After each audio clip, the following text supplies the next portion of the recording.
Ange, Rob and Robbo. Streaming live across the globe, Angeli Rao, Rob McKnight and David Robinson. Ange, Rob and Robbo. News and views, entertainment too. See Ange, Rob and Robbo. Ange, Rob and Robbo Show. Rob and Robbo Show. Welcome to the Ange, Rob and Robbo Show. Hello there. Well, I think tonight we're going to be accused of false advertising. I don't have Ange, I don't have Robbo. Ange is actually on assignment for the Real Housewives of Melbourne on a secret shoot. All week she's gone, so we don't know where she is. She's in a secret location, and Robbo is actually off sick tonight. So we're wishing him all the best and thinking of him. But fear not, my lovelies. We have two wonderful people joining us. It's none other than Sarah Monahan and the lovely Joe Casamento. Hello, team. And Sarah, the B team. No, I'm quite happy with this team, let me tell you. Sarah, I know I just said the lovely Joe Casamento. That does not mean you are not lovely too. Oh, I know. I'm your favourite. Well, especially considering you get up at 3 o'clock in the morning to do this show for us. Oh, wow. I look pretty good for 3 a.m., right? You really do. Jeez. And it's funny, Sarah and I do the TV Black Box podcast together, and every time she gets up early in the morning, she always looks fabulous. I've never thought anything other than that, have I, Sarah? Never, Rob, never. I got in trouble one time because I made a comment. Well, I don't put makeup on when we're just doing audio. How freeing are podcasts? When you put clothes on, Sarah. Yeah, sometimes I don't. That's true. Hey, Joe, it's so fabulous to have you here, but you're doing double duty tonight. You are doing Hot Topics with us, of course, and you're also doing entertainment and film. Yay! Yes, I am. It's a pleasure to be here, as always. What else would I be doing on my Thursday night, Rob? I know, and that's drinking, because Jason... chatting. Well, it is Tipsy Thursday, so see through glass. Jason took a day of annual leave, so it really is just me and the girls, so happy days. But let me tell you, you are both going to be glad that you're here for tonight's show because we have some great guests coming up, including Dr. Karl. There he is. He's going to talk science and his fascinating history from taxi driving to science. Lincoln Lewis has made his mark in the world of acting. Hello, Lincoln. Since starring in Home and Away, we'll meet the young go-getter. Did I just say go-getter? Look, this guy is the real estate tycoon who's taken the Big Brother house by storm. But tonight we'll be reuniting Danny with his long-lost mate, Nick. Hello, Nick. It's their first interview together and is set to be a lot of fun. And look who else is here. It's none other than the serial killer whisperer, Amanda Howard. She's joining us to take us through the case of the Somerton Man. Police in Adelaide exhumed his body yesterday in hopes of solving a 70-year-old mystery. All that and plenty more is coming up on this edition of the Ange, Rob and Robbo Show. But there's a lot to talk about in the world of news. So, guys, let's get to the biggest news stories of the week. Hello, team. And we'll move on because one of the biggest news stories of the week has been the comments made by the CEO of Virgin, Jane Hrdlicka. During a speech to the QET Business Leaders Forum, she pushed for borders to reopen once vaccines are rolled out, saying Australia needs to adopt the idea of COVID-19 infiltrating the community, even if some people may die. As you can expect, the comment caused outrage, forcing the CEO to clarify her remarks, saying, I very much understand that my words taken in isolation may have offended people. If I had time again, I would use different words to make the same point. Now, Joe, this is interesting to me because I know this is the kind of thing that causes outrage, but does she have a point? Well, I think, as you pointed out, Jane actually was very insensitive. She admitted that. She did get it wrong, but she has apologised. And I think if you actually read her quote, a lot of people failed to understand what she was actually trying to say. And in a bigger context, it wasn't so obvious that it would become a Twitter sort of hate-a-thon. But I guess, in my opinion, on the medical advice we have right now, it isn't safe to take those paths. And, I agree with Gladys, who said no death is acceptable. But the discussion has to be had about when we are going to be able to open. We can't stay shut off forever. And I think, the biggest point is it's got to be about better vaccination rollout and take-up, of course, and then we'd have a bit of a better plan, right?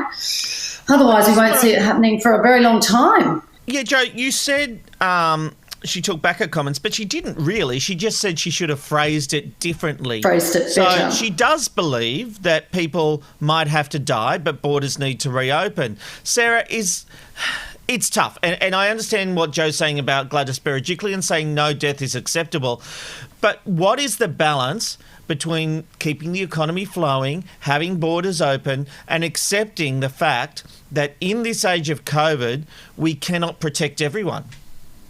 You can't protect everyone, just like all the past diseases like measles, polio, they're going to go around. Flus back in the day were terrible, and a lot of people died from regular flus. And every year it gets less and less. And at some point you have to choose between whether you let everyone die of starvation because they can't afford to work and the economy's closed, people can't travel home. Like, there's so many expats overseas. Like, I still can't get back to Australia. I mean, probably can now that I've started my COVID shots. But the thing is life has to keep moving, and you can try and wrap people in a bubble, or you can just get on with life. And I mean, I've always been a very much this is Sparta kind of person, which a lot of people hate. But I mean, sometimes, like, everyone complains the planet's overpopulated, and they keep saying we need to reduce the population, and now Mother Nature's doing it, and everyone's upset. But things happen, people die, and you could walk out in the street, you could get hit by a bus. You could be in a mall and get shot.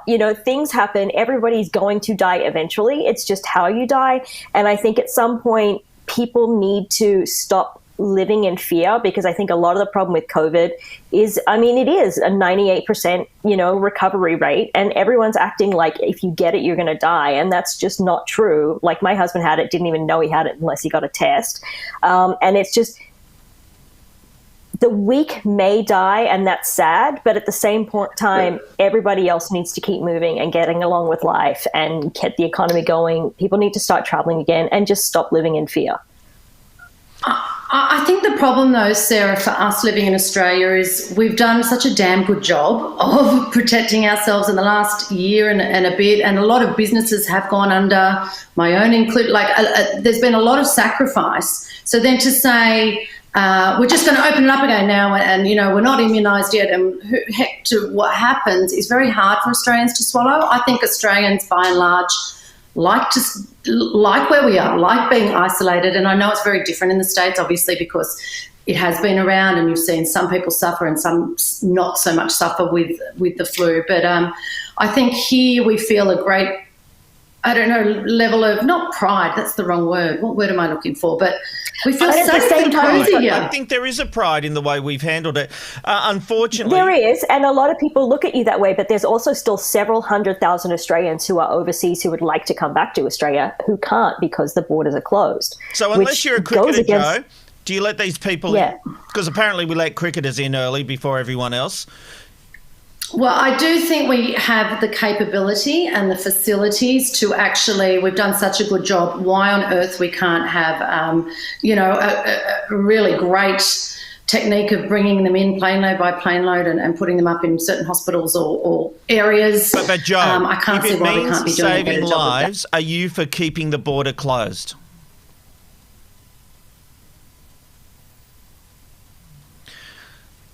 We saw a nod, so I'm going to take that as a yes while we just lost Jo there, her audio. All right, let's move on, because an influential YouTube couple have come under fire for choosing not to adopt a baby after finding out they wouldn't be able to post photos of the child on social media. A clip from 2018 has resurfaced showing Nikki and Dan Philippi talking about their decision to cancel their adoption plans through Thailand, which imposes the social media rule for a year. Both my parents separately, when I called them, were like, this is not this is not what you are about. Like, you've been sharing your life for 7.5 years. It should be your decision what you want to share and not want to share. And they were like, this just doesn't. And we want to share everything. The clip has resurfaced after the pair made headlines recently for choosing not to put down their dog after it bit their child. Sarah, this is a couple who make their fortune on social media. Isn't this their right to go somewhere if they don't like the restrictions being imposed on them? Like, is this a big deal? Yeah. No, I mean, they do make their money from social media, and it does sound shallow and callous. But, I mean, it's true. Like, if they had to blur the baby's face for the first year, everyone would be like, what's up with that? And then if they didn't blur the face, and then social media or, like, the Thai people were like, well, you did it, and so we're taking the baby back, I think that would be worse. So, you know, sometimes people are just shallow, and you just have to go with that and accept it. And they eventually had a baby by themselves. So, I mean, people are going to do what they're going to do, and but what do you reckon? You know, like, when they reject getting a child from an organisation because there are social media restrictions... They shouldn't have the child anyway. Like, there probably should not be people having kids because the only reason they're having a kid is so they can, like, hashtag free diapers, you know, or, like, whatever it is that they're doing. They probably just wanted to you know, be part of their persona. So, you know, don't adopt a baby just because it makes good Instagram. Well, I've got to say, that's a fair point. Look, they had a baby. This was 2018. We talked about this couple the other week because they had put down the dog that bit their child, and there was a big outrage over that. I don't know, maybe if they got in trouble, they'd put down the kid too. Yeah, well, I mean, there has been a case of a person putting a child on a plane back to Russia by itself and sending it home. So who knows what these people would do. So thankfully they didn't get the kid. That's all I can say. Well, yes, but they did get another one. All right, let's move on while Jo gets her connection fixed. Australia, get ready to meet your new bachelorette. But this one is certainly going to turn heads. Channel 10 today announced 26-year-old Brooke Blurton will be putting on the red dress this year. But there will be a twist. You see, Brooke is bisexual, and as such, Channel 10 is casting males and females to be her suitors. Brooke previously appeared in the Honey Badger season of The Bachelor and Bachelor in Paradise. I got to tell you, Sarah, that's easy for me to say. I think we can all... Look, I'm going to say, I reckon we can all agree it's great to see diversity on the screen. Not only is Brooke bisexual, she's also Indigenous. We love this. But what do you reckon? Will audiences take to men and women competing for the affections of the Bachelorette? Yes.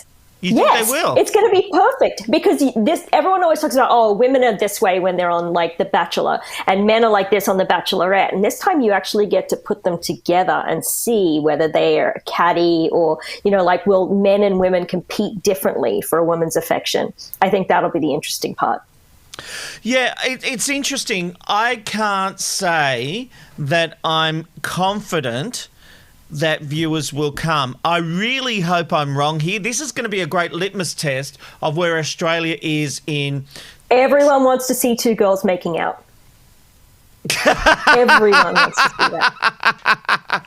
Maybe you're right. Maybe you are right. But it is good to see a network making bold choices. There's a lot of same on television at the moment. So it is good to see that someone is taking the bull by the horns, and this is Channel 10 I'm talking about, of course, and actually doing something positive. Well, and I had seen this on online before we talked about it here, and my husband was in the room. I'm like, dude, they got this really, really hot chick, and it's going to be bisexual, and he was like, he was for it. So I think audiences will take to it, just even if it's just for the different factor. And now you've got everybody who identifies as something. So I think everyone will look at it and be like, they're finally being inclusive. We finally get to see men and women compete. I think it's got all of the thing. I think that this is brilliant casting. I think this is going to make really good television. Okay, let me ask you this question. You said guys want to see two girls kissing. can they handle it if it's a bisexual man? I mean, I personally don't mind two dudes making out, but then I think it depends on where you are. I mean, if you're in redneck Texas, maybe not, unless, it's like, I can't quit you. But blokey Australian men, maybe not. But I think we'll get there eventually. I hope we do. Look, I want to come back to this because I'm sure Joe wants to have a say on The Bachelorette. So what I'm going to do is I'm going to skip the topic while Joe works out her issues, and we're going to go to our next interview because police in Adelaide are trying to solve a 70-year-old mystery. On December 1, 1948, a man was found dead on Somerton Beach, but his identity and the cause of death has never been determined. Yesterday, the body of the mysterious man was exhumed from his grave so investigators can obtain a DNA sample to try and discover his true identity. The excavation took 12 hours before his body was placed in a new coffin and transported away for testing. Now, look, to find out more about this fascinating case, let's bring in Amanda Howard. Amanda is known as the serial killer whisperer. She's also a criminologist, a true crime author, and co-host of Monsters Who Murder Serial Killer Confessions. That's a video podcast she does with me. Amanda, welcome back to the Rob and Rob and Robbo show. Big show. I almost forgot the name of my own show. Yeah. Glad to be here again and glad to share some exciting news in the crime world. So yes, happening right here in Australia. Why are people fascinated by this case? I think we have a sort of inquisitive nature as it is. So we always want to know about those things that are unsolved to see if we can solve it. And with this case, there's some salacious rumours. There's stories of love children. There's stories of secret liaisons as well as the Cold War spy. And so there's so many different features in this, and there is so many questions that remain unanswered that everyone just wants to sort of see what happens next. Now, when he was found on the beach, he had some intriguing items on him, didn't he? He did. Well, I mean, when they first sort of looked over his body, he had, a comb, he had some cigarettes, a couple of public transport passes. But after a few weeks, they actually went digging through his clothing again, and someone found a fob watch pocket that actually had a little sliver of paper that said Tamam Shud on it. And from there, it actually sort of led them to this ancient Persian book and a whole set of extra clues in secret code. Now, tell me more about that book and the code. Well, the book is the Rubaiyat, which is an ancient Persian poetry book. So what happened was that the book was actually found a couple of days later, and they didn't realise that it was a clue until a man come forward after they had said that they found these two words on this piece of paper, Tamam Shud. So when that happened, he said, "Look, I think I've got that book because it's got a torn page, as we can see on the camera there." But what happened then was they found in the back of it was also this secret code that remains unsolved to this day, and also a woman's phone number. So they rung the woman's phone number and then showed her photos of the deceased man's face, and according to the people who saw her reaction, she either turned away in shock or almost fainted. So they believe that she knew who he was, but to this day, it remains unknown. And since then, there's been stories, and there's been a relationship that's actually occurred because of this case. A man was searching the case and found this woman's granddaughter, I think, and together they're actually been solving this case, which is why they've actually been able to exhume the man now, purely because these people have been fighting for it for so long that they've decided that now DNA is going so gangbusters across the world that they're really happy that they've dug him up. Now, it's funny. Can you pull up that code again, please, Amanda? Because it just occurred to me, I've cracked that code. I can literally see what Judge Robert. It says, "If you are reading this, I am dead." Oh, Robert. He was the Pauline Hanson of his time. Oh, goodness. Now, look, now that they've exhumed the body, how long will it take them to work out his identity? Well, they've actually got a full team that's involved in this. So they have the forensic scientists from South Australian Police, but they also have some anthropologists involved and also some genealogists involved. So it's not going to be a couple of days. It's not going to be a couple of weeks. It's actually literally going to be months and months, maybe even a year or two, because they have to extract this so carefully. They know that he was actually preserved because they kept him on ice for a bit longer because they knew it was such an unsolved case. And so they're sort of waiting to see if they have enough bone marrow or something like teeth as well they can use to actually extract the DNA. So it's going to take a long and painstaking, detailed work to actually get that DNA out. And they've already said that they're going to do the genealogy tests that they've done that have solved other cases like the Golden State Killer. So they're definitely keen to actually put it out there because there is rumours that he was an American. So we know that the DNA in American genealogy sites is massive compared to Australia. So it could give us some good answers, but I don't think it's going to be quick answers.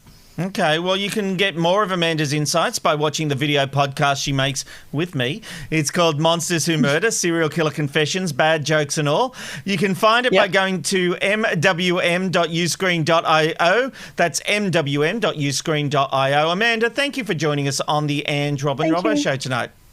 Thank you. All right. Still ahead on tonight's edition of the Ange, Rob and Robbo show, Dr. Karl is with us to talk about science and his fascinating history from taxi driving to science. Lincoln Lewis has made his mark in the world of acting since starring in Home and Away. We'll meet that young go-getter.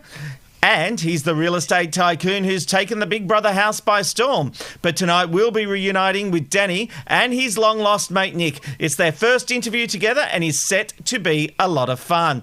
And guess what? We've got Joe back. Joe, what's coming up in the entertainment news? Can you actually hear me? Yes. Oh, my God. You actually can hear me. Okay, I've got to get my script right. All right. I've got a big microphone here, by the way. Of course you do. Holding? Of course I do. The things I've been running around the house for you. Okay, tonight I'm going to bring you all the inside goss on the hotly anticipated Friends reunions, and I'll reveal why concerns over Matthew Perry have arisen and his bizarre behaviour. Pete Evans is in trouble again. We have exclusive information on the new investigation the TGA are holding into the products he's advertising. And my movie review this week is A Quiet Place 2. Find out what I thought of it and plenty more when I bring you the entertainment report shortly on the Ange, Rob and Robbo show. Back to you, Rob. Thank you, Joe. And you sound beautiful. You should be using that mic all the time. More of that, please. I should get myself sorted. Oh, dear. You knew there was going to be a drama with me, didn't you? Always. Yeah, technology hates you. But what I love, Joe, is you've got the Princess Leia headphone look going and you make it work. I'll make it work. Oh, my God, I haven't even looked. Oh, dear. Oh, not an Instagrammable moment. Well, we're going to give you your chance to have your say on the Bachelor topic. I know you want to have a look at that, and we'll go to our other topic as well in a moment. But first, he was the good Christian boy, Jeff Campbell, on Home and Away, but Lincoln Lewis's latest project is somewhat of a departure. Take a look. Whose body is this? The President's house. I'm gonna send you to hell.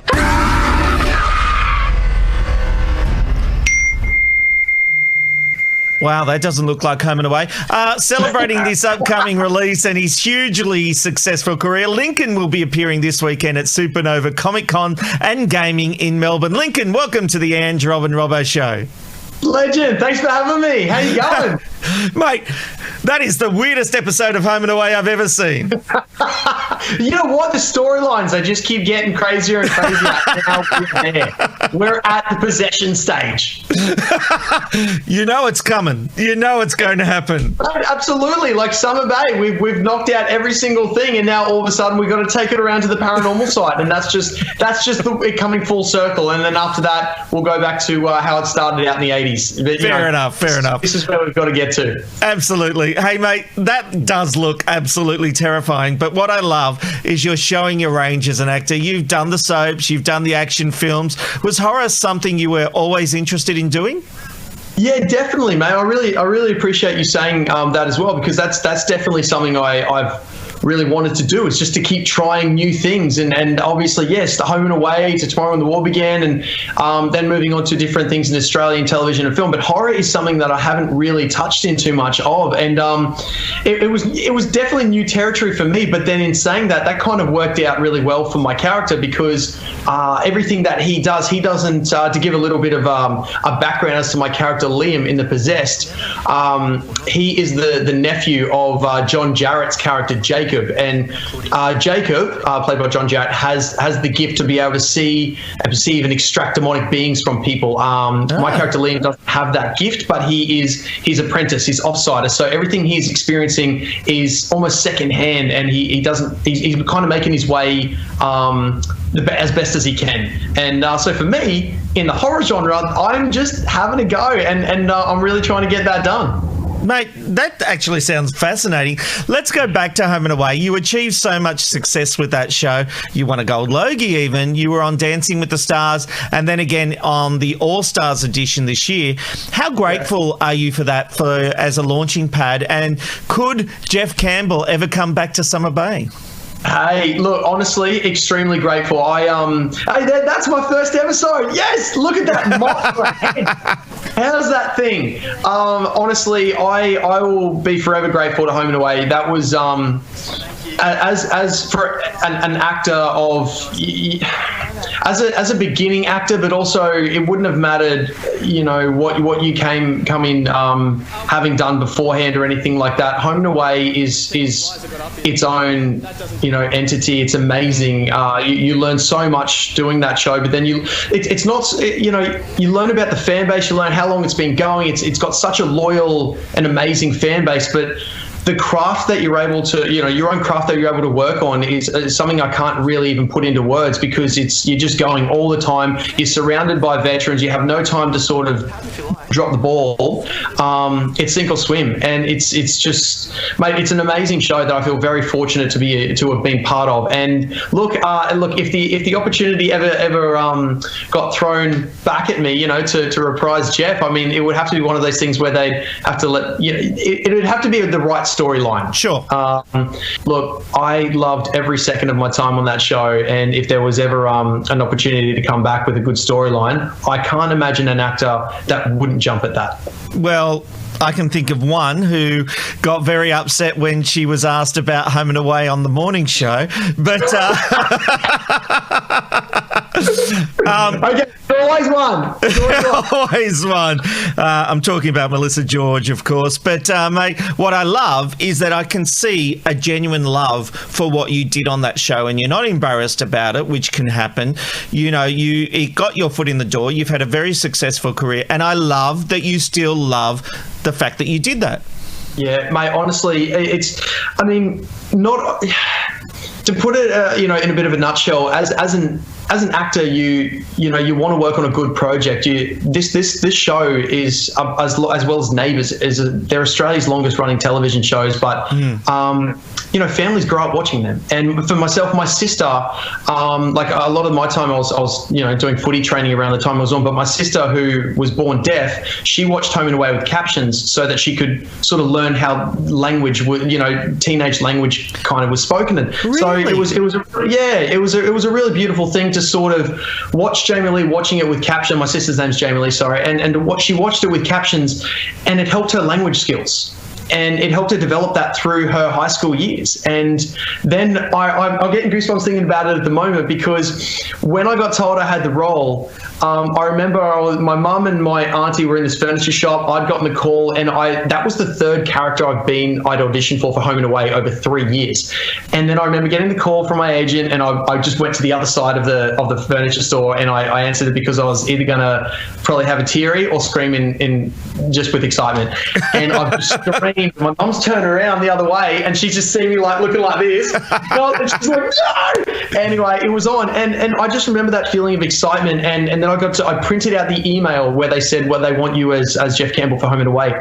And I picked my sister up from school that day, and when she got into the car, and I'd only had my license for like 6 months, so it was still a cool thing to be like, yeah, I want to go pick her up, this and that. And I've shown her the printout, and she looked at it and she's read it, and then she's just like, her eyes just lit up. When you were in the furniture store, I thought you were about to say getting the job was the difference between buying the cheap bed, the cheap single bed, or the big king size luxury bed. Yeah, it's the difference between getting the little balsa wood thing on the slats as opposed to getting a frame. Yeah. I've got to say, I've worked with your dad over the years, Wally, of course. He's the sports presenter at Channel 9 in Brisbane. And I've actually sat down and done an interview with him for my series that I did when I was at 9 called Inside Television. He is a really good bloke who really loves what he does. Is that where you get your passion from? Mate, I think a lot of what I have, I truly dedicate to my mum. Mum is someone who has said from the get-go, she wakes up every day saying she feels like it's her birthday because she's got good people around her. And anytime there's something that's wrong, she always tries to find the silver lining in it and says what we can be thankful for. And I remember the first job I ever did where I had a role. My first ever job was an extra in a coffee commercial. And then the next jobs I had was extras on the Sleepover Club, Mortified, and H2O, all kids shows being done on the Gold Coast. And I remember when I got this role in a different project, and I don't know, I had like a little sook about something. I was 17 or just a fresh 18. I had some sook about something, and I remember, sorry if this is all pixelated. I don't know why it's doing that. No, it's all good, mate. We can see you clearly. Oh, yeah, okay, cool. I remember that Mum's just sort of pulled me aside and said, Link, if you're not happy with it, give it up and go do something else, because if you're going to whinge about it, then you're obviously not happy doing it. And I remember it was a cool thing to put back into line and to always remind us to be thankful of what we're doing, because it's every time I've had a role, I've been so thankful for it. But I know there's other people who have went for that role that have wanted it just as badly as myself, and there's roles I've missed out on where we've all been in the same boat, wanting that just as much as the guy that got it. So Mum has always been one to instill that gratitude in us. Your mum sounds like a great lady, and obviously there's been some big changes in your family structure. Your parents have split up. How is your mum going? And because she just sounds amazing, has that been hard on you and her? Oh, mate, it's been hard on everyone, obviously, and anyone that sort of goes through stuff. It's obviously going to be hard, and then going through things in the public eye. But that comes with the territory, so it is what it is. But I think the most important thing with Mum is she's surrounded by good people who love and care about her. Like we're all banded together. We're a very tight family unit.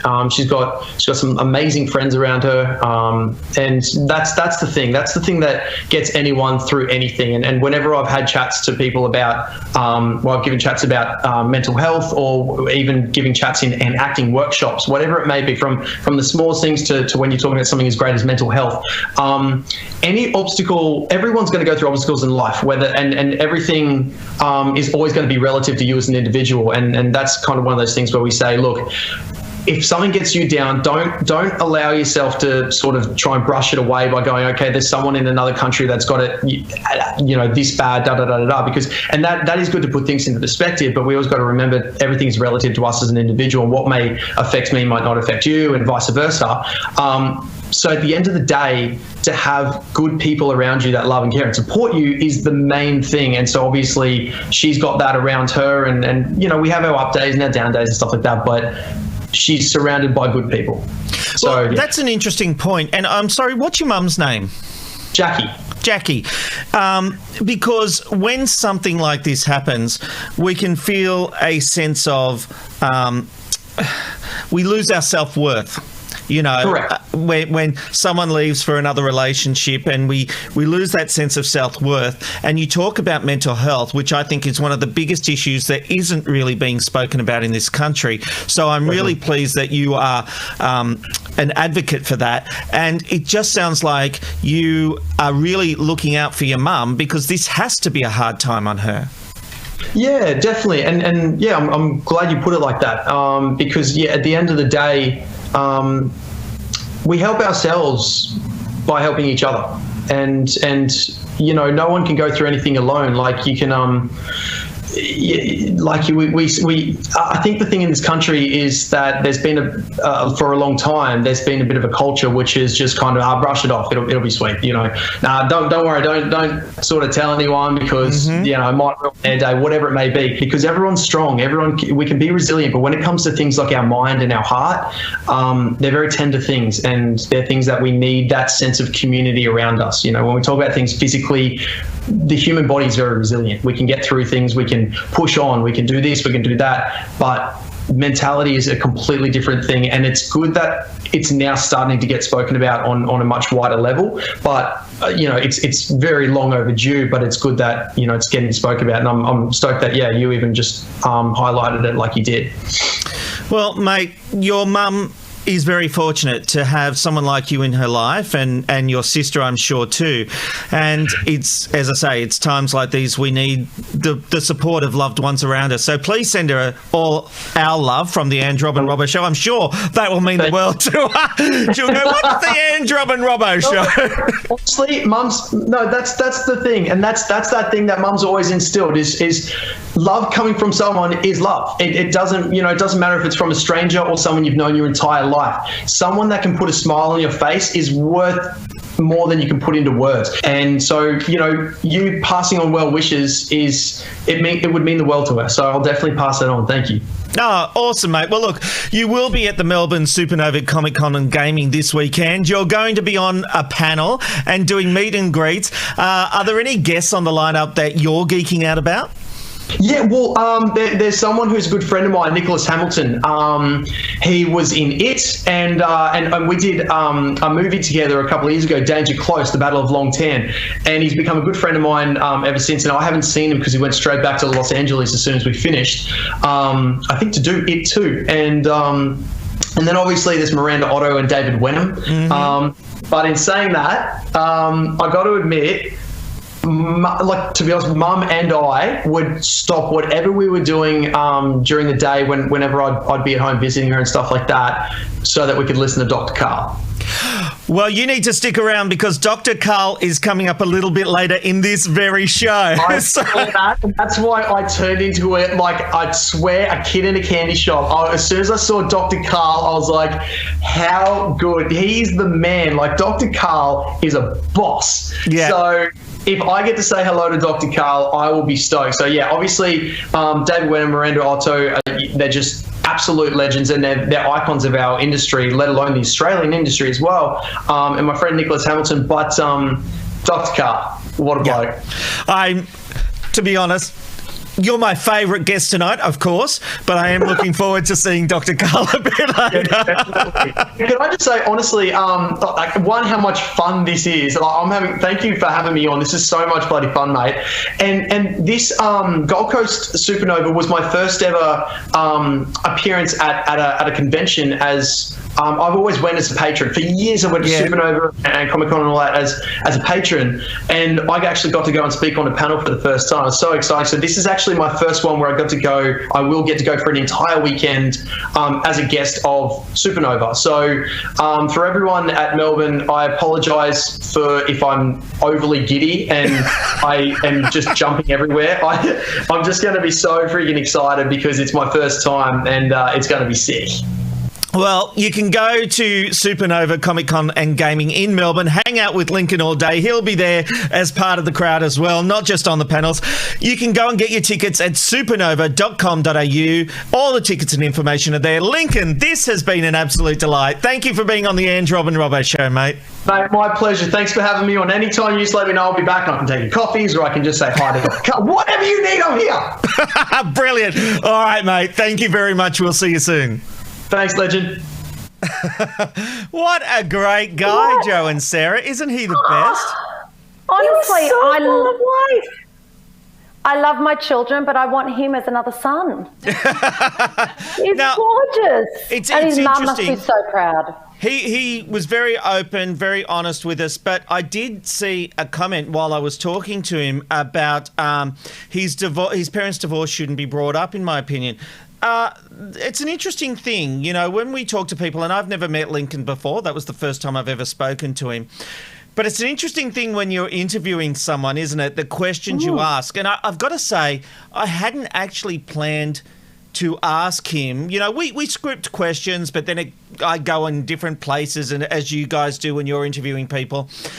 But I just felt it was interesting. I thought talking about his dad would be a connection, and, because I've worked with Wally quite a bit, and I could see straight away that wasn't. But he talked so beautifully about his mum, and he alluded to the fact that, she was having a bit of a hard time. And that's why I felt conversationally the interview went there, Joe. Tell me if I crossed a line, but... No, I thought it was really beautiful. I've got goosebumps because you actually led him into what could have been a beautiful compliment about his father, and he chose that moment. And it's his story. It's his parents. There's no one closer to it than him, and he chose that moment to focus and celebrate his mum. And I can tell you, as single mums out there, that was a really touching, beautiful, truthful moment. And, you didn't even go in for that scoop, for want of a better word. Yeah.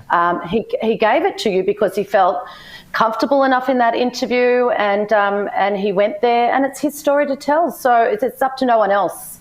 You didn't probe it out of him. You didn't, force him to it. You didn't put him on the spot. So, no, I thought it was a beautiful moment and says a lot about his relationship with his mum, and that's just gorgeous. From my perspective. Seriously, I think he's just a great bloke, and if he ever wants to come back on the show and be on the panel, talk hot topics, he's more than welcome. Because seriously, it's not often I come away with people going, I just really liked that person. I really liked talking to him. That's why it was such a long interview. Sorry, guys, I know you were sitting there, but I just wanted to keep talking. And well, it was full of beans. The fact that he said he would never say no to going back to Home and Away, which, like you pointed out, Melissa George was like adamantly no. But there are a lot of people who leave soapies who, once they leave, are like, I would never go back. And I'm like, I did a guestie on Home and Away, and if someone gave me a job to come back to Australia to do it, I would totally go back. But I'm probably not in the majority of people. But I love that he is still down to earth, and he's like, I would totally do it. And then I'm also looking forward to seeing the movie, because I'm pretty sure that's the one that Simone Buchanan just did as well. Oh, you know what? The weirdest thing just occurred to me. Why are they not doing a series with you, Hey Mum, where you're a divorced woman with kids that are growing up? Nudge is still, or the fat kid, whichever one is still living next door. Betty's still at the time. I don't know. But, oh my God, Hey Mum, I can write the script. I can so write the script. No, I know Sarah? that my book's name is No Kids, right? You're acting, darling. You're acting. I'll lend you my kids, doll. You can have them. Hey, look, before we move on, Joe, I know you wanted to have your say on The Bachelorette. We talked about Brooke Blurton. She is a bisexual lady who has been announced as the Bachelorette with Channel 10's new series. Now, look, we all agree diversity is great. Indigenous, tick, bisexual, tick. We love representation on this show. We're very, very much for that. But will it connect with mainstream Australia at home, do you think? I actually do. You know why, Rob? Because I think the demo for this show has been missing. They're on YouTube. We've talked about this many times. And they're going to come back for this. It's going to be destination TV. I think Channel 10 have really struck gold. And because, let's be honest, it's not your 50-plus audience that are watching The Bachelor or The Bachelorette anyway. And I think we had a bit of a tease this year with Married at First Sight's Liam. And I really hope Channel 10 do a better job of editing and presenting it in a lot better way, because I think they kind of missed that opportunity there with Liam. Yeah, but he was with a female, so it wasn't really a major part of the narrative. If he was paired up with a guy, it would be different. Very true, very true. But the interesting thing is I've been listening to her today chat about what it's going to be like in the house, and she has said that she won't have a problem with some of the males and females in the house hooking up with each other. Because that's a very good point too. Yes. So it could be actually it might be more like Love Island or something, Mansion. or Bachelor in Paradise. Jeez. Yes. Well, it'll be interesting to see. But look, good. Let's move on to our last hot topic, because if you're someone who cops plenty of parking fines, then this is going to be some good news for you. And I'm looking at you, Jade Casamento. Parking inspectors could soon be refusing to hand out fines in Melbourne over an ongoing salary dispute. The union says more than 1,500 employees are threatening industrial action to force Lord Mayor Sally Capp to negotiate pay rises. Joe, am I making this up, or do you get a lot of parking fines? Rob, you're talking to someone who lost their licence again last week. I'm For not parking even fines or joking. speeding? So they keep changing the speeding signs on me in my area. I'm not even Joe, joking. if you can't read the speeding signs, you should not be driving. They really do. They've moved 50s down to 40s all around me. They don't give you a warning. It's just, anyway, so I'm a bit of a mess. But parking, actually, the only good thing about losing my licence is I will have a moratorium on parking fines for the next 3 months. So I just wish this dispute was in Sydney. I wish it was around my area. Like, honestly, they are just revenue raising. They just want to kill you with these damn fines. I'll be so I have happy never to had a them. parking fine, plenty of speeding fines, admittedly, but I loathe people who break the laws on parking, because you can always find a park. But I will... You don't live in the eastern suburbs of Sydney. Dale, I've moved all around the eastern suburbs and Sydney and in the city. I can always find a park. I'm known for it. And I'll always park outside the front of the building of where I'm going. But I've got to ask Rockstar. you... Yeah, totally. I always get the Rockstar car park. Let me ask you this. If there were no consequences, just say they said no more parking fines or speeding fines, let's take it there as well, would you still try to obey the laws, or would you go damn straight, wild. park it in front of that fire hydrant? Look, definitely with speeding, I would try and stick, because I have really been trying in the last few years. You to lost your stick to licence. The right thing. I know, but it wasn't right. Like, it was definitely not something I didn't try. I was really trying. That's the sad thing. But with parking, I could not guarantee anything. No, I would be out the front, running in, just pulling up at the front of the restaurant. Why don't we have valet? Really? Can we get the valet happening? You just rock up, I'm always late. Sarah can talk Hand about your valet, keys to someone. but Joe, I Yeah. have a tip for you. Cruise control is your friend. I'm like you. When I'm scooting around, I like zzz, but now, even in 60 zones, I'm putting the cruise control on, or even 50 zones, or 40 zones. I put the cruise control on, and somehow I can handle going at that slower speed. But if my foot's doing the work, oh no. Sarah, would you do the right thing if parking fines were not a thing? If they threw in the towel, would you still obey the law, or would you go for it? I generally try to obey the law, although sometimes I hate that, like if you're 5 minutes over, like in Palm Beach, if you are 5 minutes over there waiting and they give you a ticket, so sometimes I'm a few minutes over, but I normally am pretty good about putting it in. And are they expensive? Oh, yeah. Are they If you're on the expensive island, in the it's a $60 fine. On the mainland, it's like $40 fine, and as soon as you hit the island, it's like $60. And they are to the minute. Like, you go up to Pilates, and if you don't go out, exactly on time, you've got a ticket. Yeah, it's the law. But speeding, when I was really young, I used to speed when I had my Miata, and now I'm pretty good. Although there was one day that there was 2 Maseratis in front of me, and I was straight behind them on the highway. In the HOV lane, in the speed lane, it was like they make that lane. Like, people here do, like, in the speed lane, like 90 miles an hour. And so you're expected to keep with the flow of traffic, because otherwise you cause the accident. Otherwise, move over. So you're but in saying Australia, you every have time I to go speed? home, sometimes you do. Because isn't the state limit in America usually 55 miles per hour? Oh, God, no. The highway's like 75. Oh, yeah, And then actually, in that's true. That's true, but not 90, you just said. No, there's a place in North Texas where the speed limit is now 90. And it's crazy. It's only the one part. But I mean, in Florida, if you're going from like on the east, on the east coast, on the like the A1, well, not the A1A, that's 35 miles an hour, but like on 95, it's there's like 6 lanes, and it goes from, if you're in the one lane, it's 55, like 65, 75, 85, 90. And then, and then, so you just move over, you adjust. Joe, when I was younger, and I'll finish with this because the law has changed and you can't do it anymore, I actually should have lost my license through speeding. And I got told by a newsreader of a secret loophole where you could overpay the fine.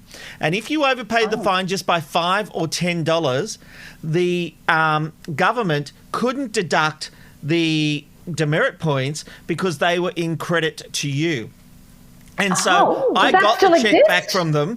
I swear to God, I ate some of it. I burnt other parts of it. I ripped other parts up. Never cashed it. Didn't lose my license because I didn't get the demerit points. Kept my license to this day. And then I've heard they've closed that loophole. So it won't work, unfortunately. Can I just say, I want to clarify, none of my speeding fines have actually been over 60, and I'm not even joking.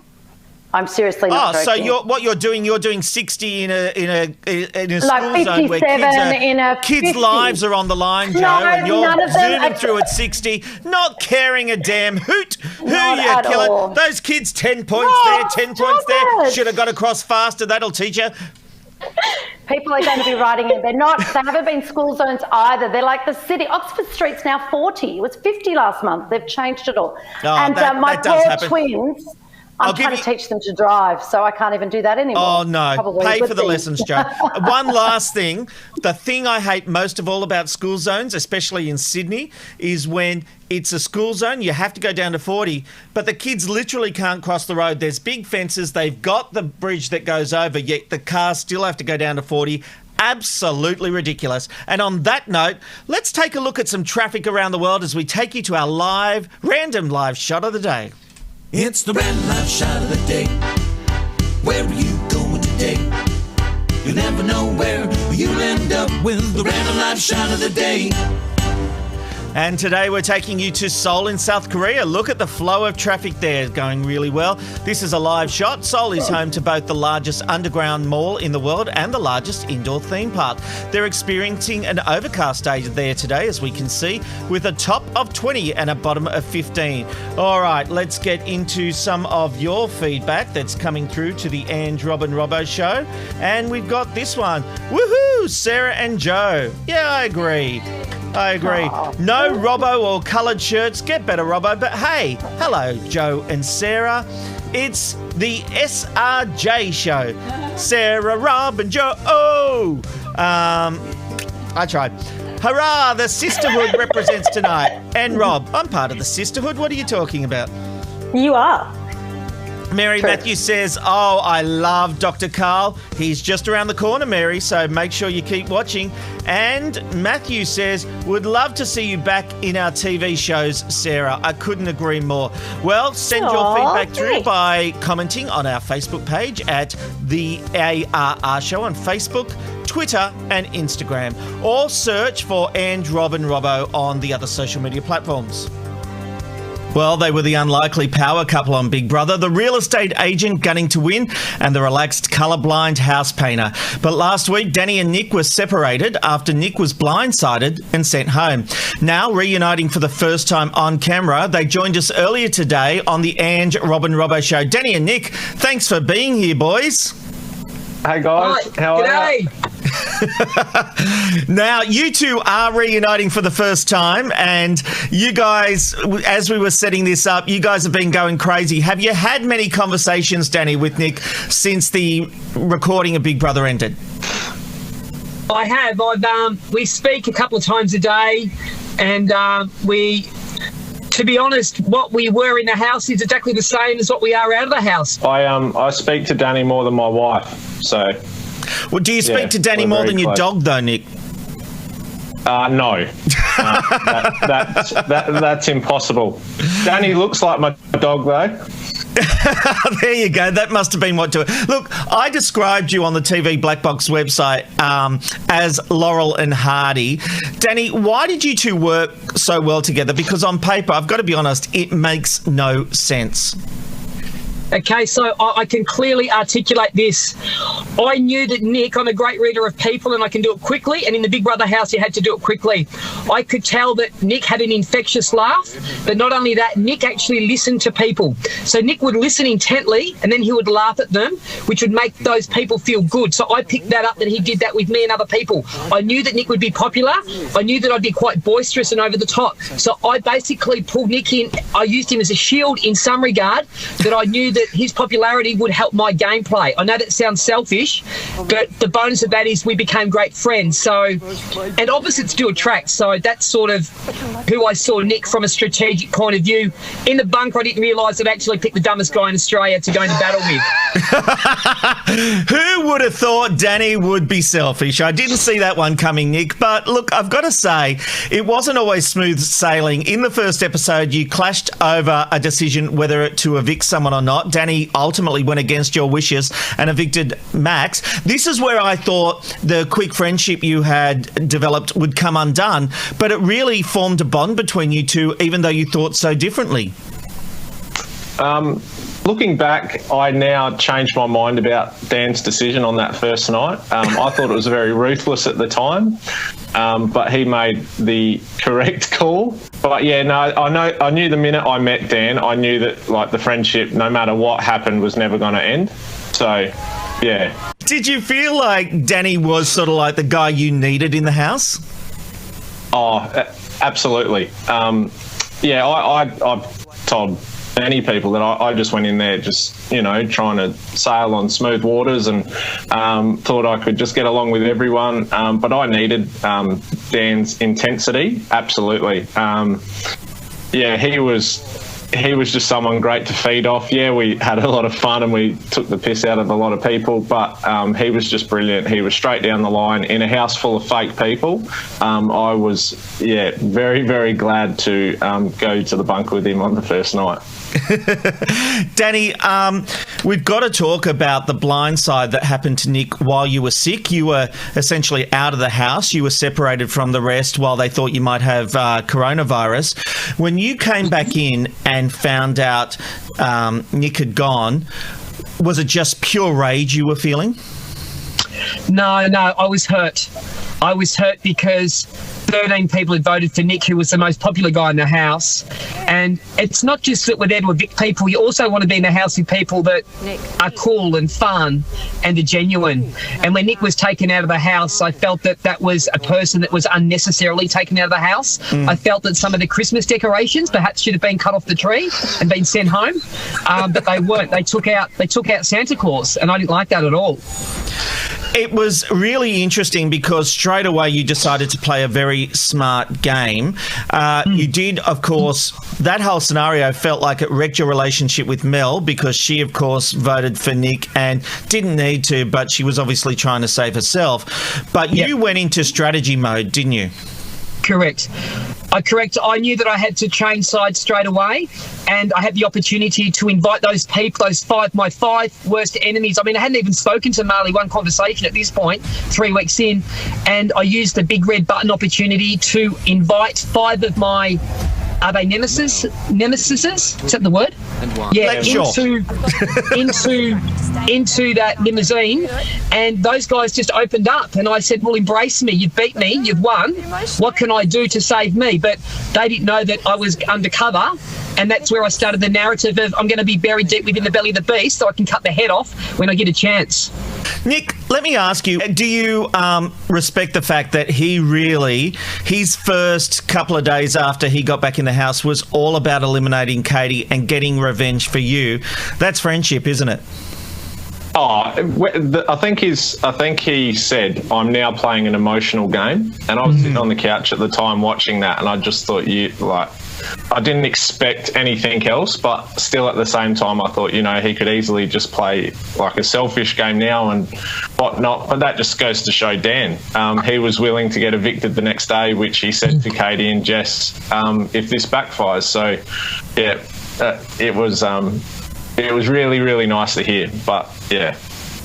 And it's interesting from your point of view, Danny, because you played that emotional game to begin with, and then you've turned it around and you formed an alliance with Jess, and you're moving forward with the game, with the intruders coming. You know the result. I don't. I've seen a little bit of next week's shows, but are you confident with the way you've been playing the game all along? Look, you have to remain fluid. It's not the big that eats the small, it's the fast that eats the slow. So you just have to adapt. But I won't give too much away, but let's just say I stay undercover for quite some time. It's fascinating viewing, Danny, and I'm so glad you're in the house. Nick, I'm devastated you are not in the house because your dynamic, I'm just waiting to see what network gives you to a show at the end of all this. The Danny and Nick show, I can't wait to see that. It's Laurel and Hardy, I swear to God. No, thanks, Rob. That'd be really cool if that happened. Yeah, it would be. Well, look, Big Brother continues on Channel 7, Monday to Wednesday at 7:30 p.m. Danny and Nick, thank you for being on the Ange, Rob and Robbo show. Thank you for having us. Yes, thank you. Really appreciate it.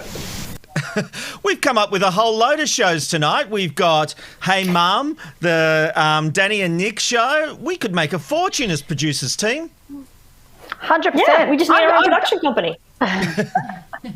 Actually, I have a production company. I just don't use it. And there's the McKnight Tonight production company, which I haven't actually done the paperwork for. But anyway, you know me in business. I'm all about the creative, Joe. I actually love the idea of Hey Mum. I'm not even joking. I'm thinking I do too. as we're sitting here. I actually really love it. Like, well, then I guess I could put my niece on the show. And you can play me. How about yes, that? There you go. With an acid tongue, like, I want to see Hey Mum where Sarah's character... is my actual bitchy self. What was your character's name? I've totally had a mental blank. Jenny? Jenny, yeah. Where Jenny is Jen now. She doesn't go by Jenny. And she's hates like a her Karen. kids. And she treats them with disdain, you know, and I think She's that having a would be drink at crazy. 5 p.m. at night, yeah. She's like the Ricky Gervais of motherhood. Oh, I really love the idea of this show. Anyway, hey, look, Jason isn't here tonight, but it is Thursday, and Thursdays will be film review night. And I promise you, Jason and Joe are not the same person. Joe is not Jason in a wig. I promise you.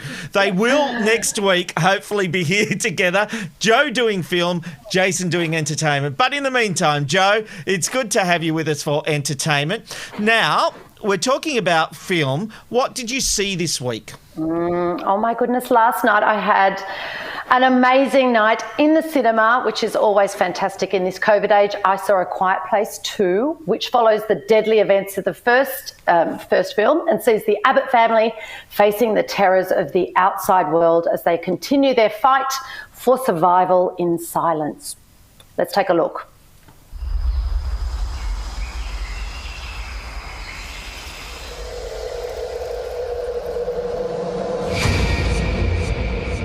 I don't know why you came all the way up here. There's nothing left. There are people out there.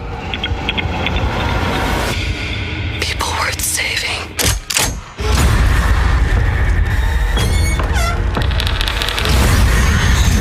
Most people had finally given up hope. Young men.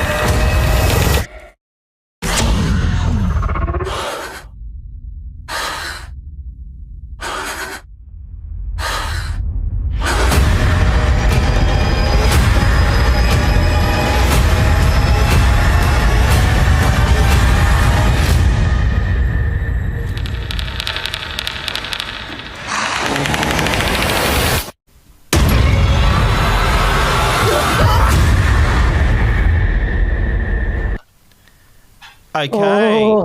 I didn't what sleep I think of last that, night. Joe. What do you think? Honestly, you know me, I hate this genre. I hate scary films. I hate sequels. I hate action even. This is wow. I can't even tell you. It is almost perfection. Honestly, it is one of those films, if you loved the first, and it's such a visceral experience being in the theatre for this, and I think that is so rare. I cannot think of a time I have actually been so engrossed, immersed. You're feeling it through your body. The jump scares, I mean, people were screaming. Like, it really was old-fashioned horror. And John Krasinski, the director, and of course former Office star and also wife of the lead actress there, Emily Blunt, who was in the first one and does pop up for a second in the second one, even though he's dead, but you have to go to see it to actually understand how that works. Spoiler alert! Spoiler alert. Can I just say, he came up at the end for a Q&A with the audience that was there last night. And one thing that really struck me, and I think why this works, is this. He was asked who inspired him, what directors inspire him, blah, blah, blah. And he said, actually, he had his education on The Office. He was out of school when he got that job. You know, he felt like he'd won a radio sort of prize. He felt so excited to be there, and he just absorbed everything. And he remembers saying to the producer of that show, I want to say this line really funny. And the producer said, no, it's not your job to play the line funny. Your job's to play the line straight. And if the audience thinks it's funny, then they'll laugh. And he said he's taken that through with him in everything he's done. So for this film, he did not try and make a scary film. He did not try and make anyone jump out of their seats. He just concentrated on making the family and the characters so lovable that if something happened to them, you were going to feel it. And that's exactly what he achieved. So good job there, John. I highly recommend it if your stomach can stand it. That's a really good point, though, Joe, because you see actors sometimes go, this is a funny line. I'm going to give it a bit of a nod, wink, wink. But sometimes playing a line straight can actually have more power because it's the irony of a line delivered straight that has a comedic punch.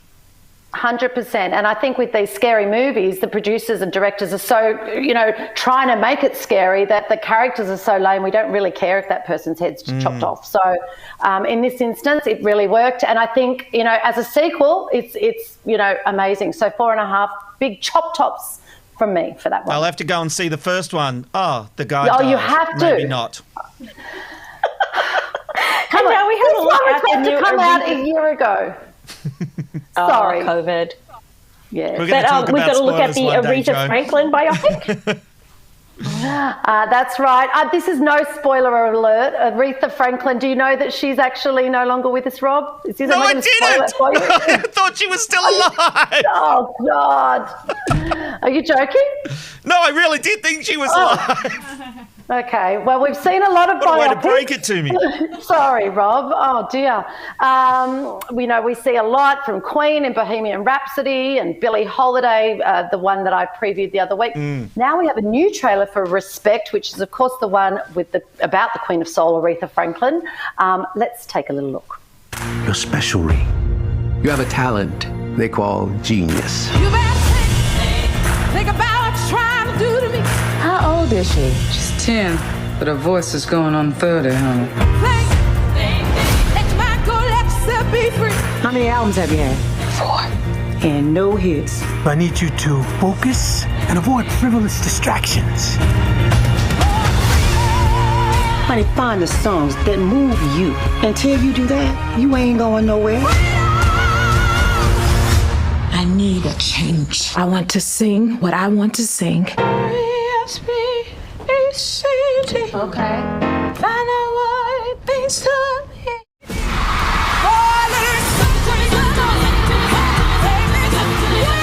Wow. Joe, what was the one you showed us the other week? Because this one looks much better. Yeah, that was the mini-series, which is being played by the girl who was nominated for an Oscar for Harriet. She's an English actress. So that's a mini-series. Now, this one, Aretha actually gave the seal of approval to Jennifer to play her, and I think this one looks really amazing. It was another victim of COVID. It actually was originally due for release in 2020, but now it's coming out in August, and I, for one, can't wait. That's going to be great.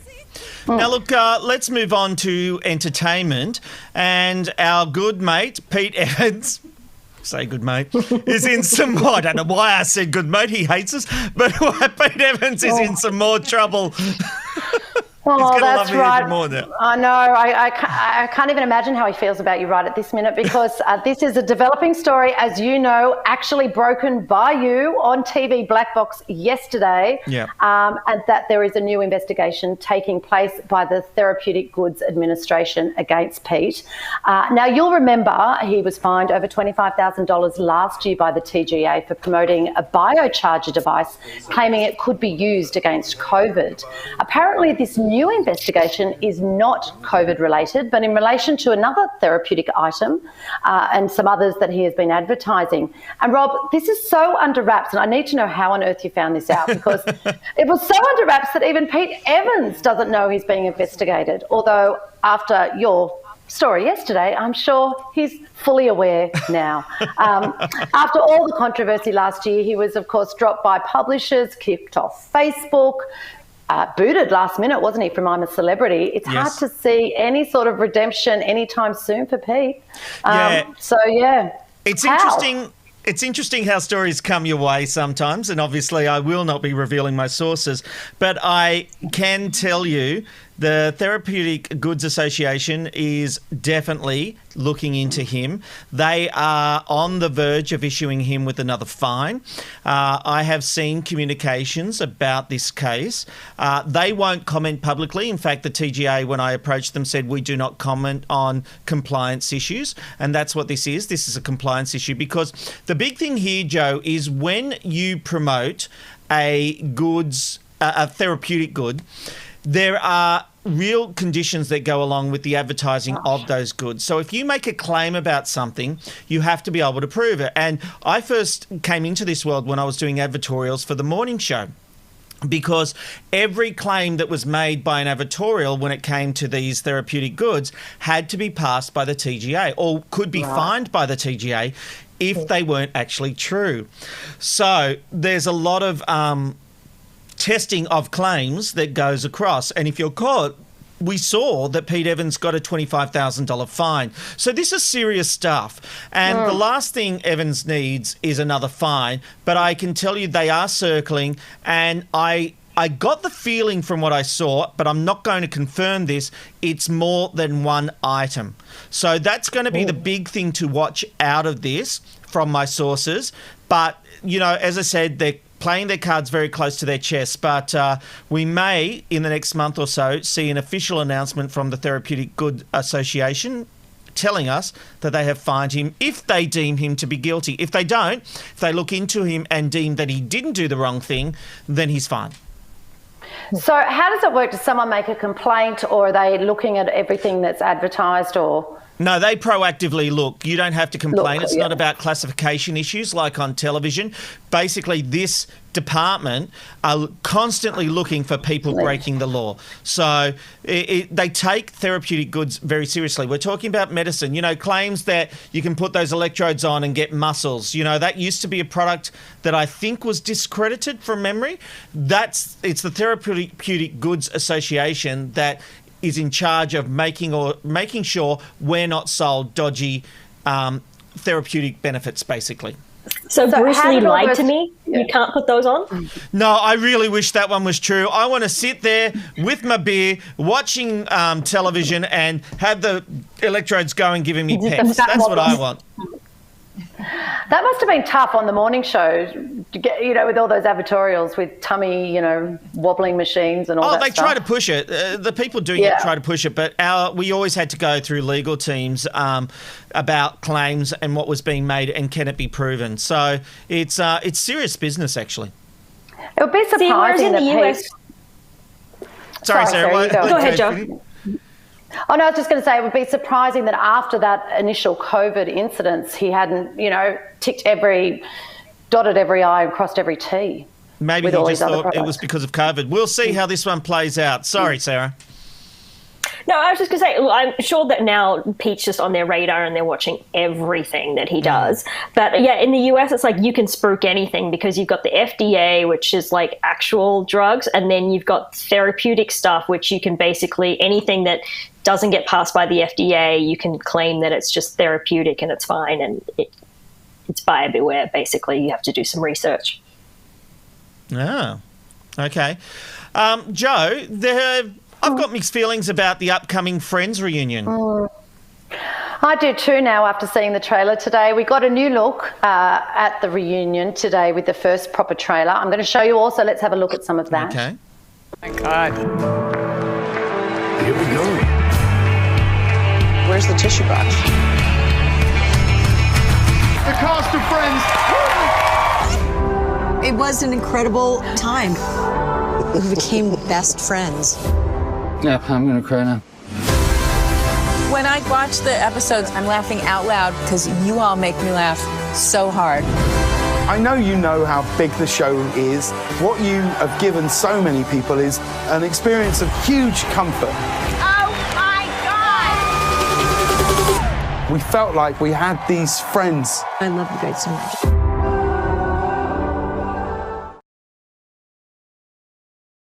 Memories, and while fans were super excited to get this first proper look at the special, another promotional video was actually released by People magazine, and it had some people concerned for Matthew Perry. He, of course, had a very famous battle with addiction, and some are worried about his well-being again. Here's the clip in question. But you also took the cookie jar. No, it was given to me, the cookie jar. Oh, okay. From Matthew gave it to Harry. Oh, sweet. What, he stole it then? He asked permission. Okay. Yeah. I stole the cookie jar that had the clock on it, and I gave it to Lisa Kudrow because she, at one point, looked at it and thought it was a real clock. Jesus. Wow. Oh. So some thought he just seemed a bit out of it. Others thought his speech was a bit sort of slurred. Hopefully he's all right, and we'll definitely see more of him in the reunion special next week. Maybe he watched Tipsy Thursday on the Ange Robin Robbo show over in the States and then went and shot this special. Maybe, but certainly some of the cast have aged really well and some not so well, right? It's a bit like a high school reunion. Anyway, felt for a moment Matt LeBlanc this image had been stretched or something like that. Yeah, the girls actually look as good as they looked, however many years ago. But Matt LeBlanc, big, but looks muscly. I was too busy watching his mouth try and talk. I didn't actually... Matthew Perry or Matt LeBlanc? Oh, Matt LeBlanc. Sorry, I thought you were saying... Oh, Matt LeBlanc. He's actually still quite buff, I think. Indeed. Indeed. However, in Australia, we don't know where we'll be able to see it. I was assuming Channel 9 would give it a run, but we get to sort of announce who will be airing it here. So yeah, well, that's that's an interesting point, Joe, because Foxtel and Binge have the output deal with HBO, but from our sources, TV Black Box, Kevin Perry and Aaron Ryan have been looking into this, and their sources are saying that this is actually on the open market, so this isn't part of the output deal, which means anyone can bid on it, so it could end up at 9, 7, 10, and Stan. You've got to remember, Friends was actually on Channel 7 for its first season, and then Kerry Packer, this was the biggest thing on the planet. And in Australia, when everything was behind, we had no internet, everyone was talking about Friends. And basically, Seven had the output rights, and Kerry Packer said to his people at Channel 9, I don't care what it costs, you go and get that bloody Friends. And 9 bought... that's a terrible impersonation. Is that how he said it? Bloody hell, you bloody go and get that Friends. And so they went and got the output deal with Warner Brothers, and Seven lost the rights. 9 just totally smashed it. Wasn't he a smart man? He certainly was. Well, Joe, we love your entertainment reports. Thank you very much. We hope we will see you again next week. You're still here. You're not going anywhere. But thank you for that entertainment report. You're welcome. Well, he's the lovable science broadcaster and author, making science fun and accessible for all ages. And this weekend, you can catch him at Melbourne Supernova Comic Con and gaming. Dr. Karl, welcome to the Ange Robin Robbo Show. Oh, you're too kind. Look, thank you very much for having me there, Dr. Rob. Thank you, Dr. Karl. Now, look, as I said, you'll be appearing at Supernova in Melbourne this weekend. You've been to these conventions before and just recently on the Gold Coast. Is it strange to be included in these lineups that traditionally focus on actors and gamers and cosplayers? You know, they look at, it's usually about Marvel movies and all those kind of things. How is it being there as a scientist?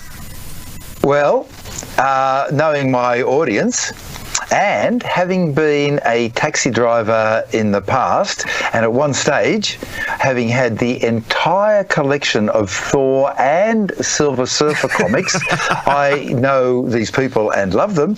And as a result, I do a story on why and how Thor has a limp, and in fact, how all the gods of metalwork have a limp.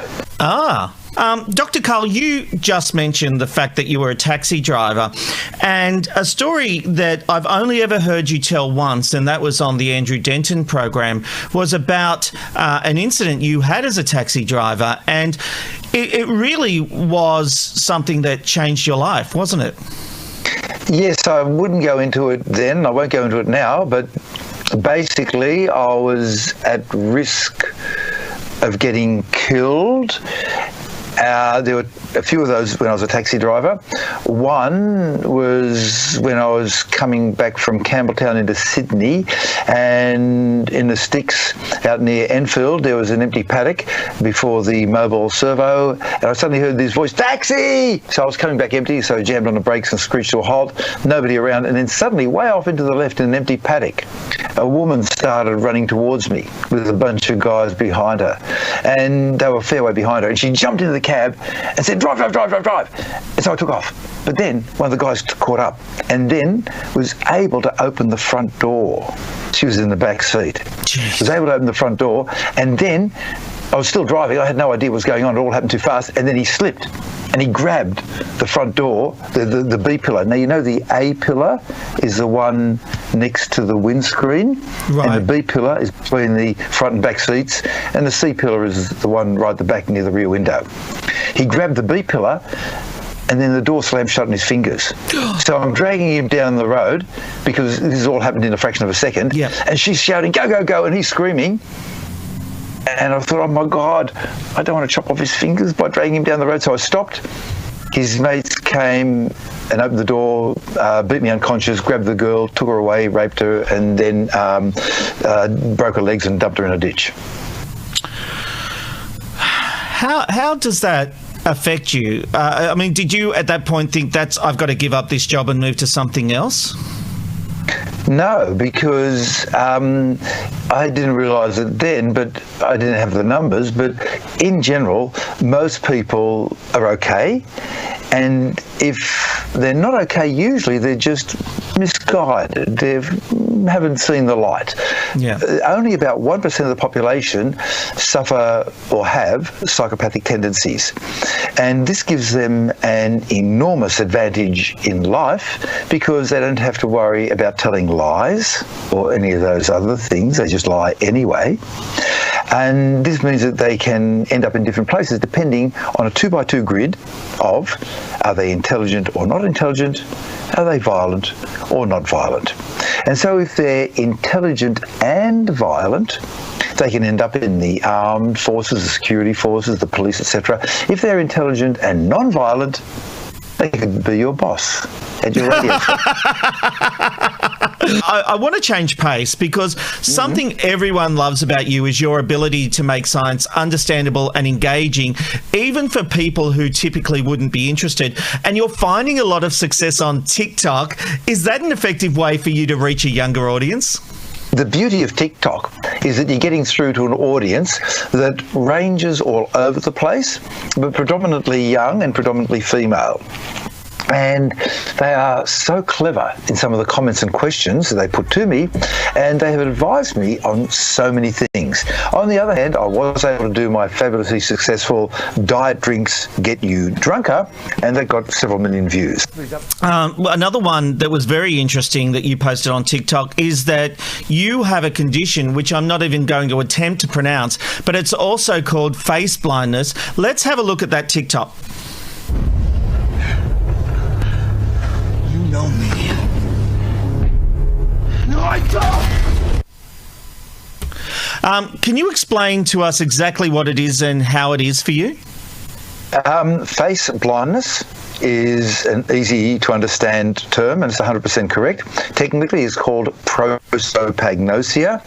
And in my case, I first was really aware of it when I was doing Medicine 1 as a mature age student, and some of my fellow students who were 19 or so, two of them came up to me and said, "Hi, Carl." And I said, "Hello." And they said, one of them said, "What's my name?" And I said, "Well, you're John." And then the other guy said, "Well, what's my name then?" And I said, "Well, you're John too." And they said, "Don't you think that's a bit odd that we both have the same name?" And I said, "Well, now you mention it, yeah." And they said, "Can you pick the difference between us?" And I looked at them and I said, "No." They were both tall, young, white males with red hair. Oh, and I said, "You've got glasses and you don't." But apart from that, their faces looked as similar to each other as do bricks in a wall. Wow. And at that moment, I realised how bad my condition was, and I never really realised it. Dr. Karl, you are a fascinating man, and if I was in Melbourne, I think I might have to go to Melbourne because you're at Supernova Comic Con and Gaming this weekend in Melbourne. People can catch you on Saturday in the Army of the Dead Theatre at 2:30 p.m. or on Sunday at the Supernova Seminars at 1 o'clock. For tickets and information, head to supernova.com.au. Dr. Karl, seriously, thank you for being on the Ange, Rob and Robbo show. Thank you, Dr. Rob. Isn't he the best? We've had such a great lineup of people tonight, Joe. So great. And Dr. Rob, did you ever think? I'm often Judge Rob, but now Dr. Rob as given to me You'll by take it? Dr. Karl. Pretty cool. And those TikToks, how cute. And I just love what he said about young girls and their brains. I mean, what a great way to reach the perfect audience to encourage their science and knowledge. Fantastic. And he was a better person than I was, because if there was a bunch of people running and one caught up to the car and their fingers were caught, I wouldn't have stopped. I would have just kept driving, opened the door so he would fall out by the side of the road and kept going. Isn't that an amazing story? And I did hear that story, I feel like 20 years ago when Andrew Denton did the ABC show, Enough Rope, that's what it was called. And he did tell a story, but I think he might have given us more details tonight, even though he said, "I'm not going to go into detail," and then proceeded to go into detail. But I'm sure there were things he said in there that I hadn't heard before. He's a lovely man, and it's weird when you think what he's been through. You know, he's been a taxi driver. He's done all these jobs. He was a refugee, I think, and he just, you know, such an extraordinary man, loved by the nation, pure and simple. Has he just won shows an you can Australian never of the judge Year? somebody. Yeah, that's true. And Joe, very good question. Dr. Karl for Australian of the Year. I think so. Absolutely needs to happen. The Australian of the Year committee needs to get on this and make Dr. Karl Australian of the Year. No one would disagree. That's not controversial. He would be the best Australian of the Year next to myself. You know, but I'll wait a few years. How about that? All right, that brings us to the end of this edition of the Ange, Rob and Robbo show. Bruno isn't here tonight, but he will be back next week, so fear not. We will go down the rabbit hole with him again. Joe, thank you for stepping into Robbo's shoes tonight. I'm just so glad that I came in beaming with my microphone and big old-fashioned headphones. I know, and what's great, when you step into Robbo's shoes, you still get to wear high heels. He's not here to slap you. And Sarah, it's great to have you here filling in for Ange. I don't even know if she's back next week, so you might get another call. Well, and I wore the ugly pods today, so I wouldn't miss out on all the good bits for Bruno, and apparently I did, so. All right, guys, thank you very much. We'll join you next Thursday at 8 o'clock Australian Eastern Summertime Standard Time as we stream across the world from the Ange, Rob and Robbo show. See you next week. Bye-bye. See you, Ange. Bye.